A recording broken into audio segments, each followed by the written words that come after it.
Senior सहाफ़ी और बोल न्यूज के एंकर पर्सन इमरान रियाज ने शेख रशीद का खुफिया पैगाम कौम तक पहुँचा दिया। कहा, सरबराह अवामी मुस्लिम लीग के एक दोस्त की जानिब से पैगाम आया। शेख रशीद ने दरख्वास्त की कि कौम तक ये पैगाम पहुँचा दे। शेख रशीद ने कहा कि कैद में गैर इंसानी सलूक किया जाता है, कुर्सी से हाथ और पाँव बांध दिए जाते हैं, मेरी आंखों पर पट्टी बांधी जाती है और नामालूम अफराद की आवाजें आती हैं जो कहते हैं इमरान खान का साथ छोड़ दो, इमरान तो नाअहल होने जा रहा है। शेख रशीद ने अपने पैगाम में कहा कि दौरान तफ्तीश केस से मुतालिक पूछा ही नहीं जा रहा, कोई एक सवाल भी केस से मुतालिक नहीं पूछा गया। हर बात इमरान खान से शुरू होती है और इमरान खान पर खत्म होती है।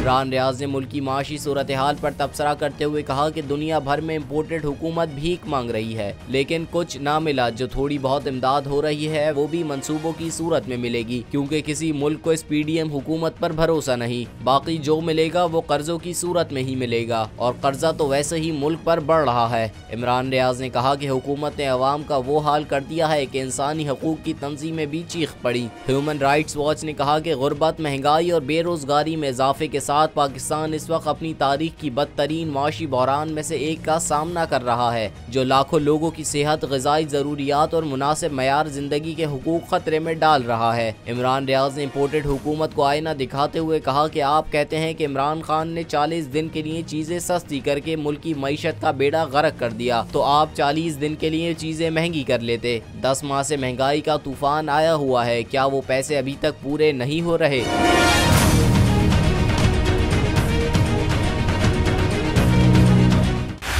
बोल उड़ाएगा सबका होश, भूल जाएंगे सब अपना जोश। बहुत जल्द आ रहा है PSL स्पेशल ट्रांसमिशन, सिर्फ बोल न्यूज पर।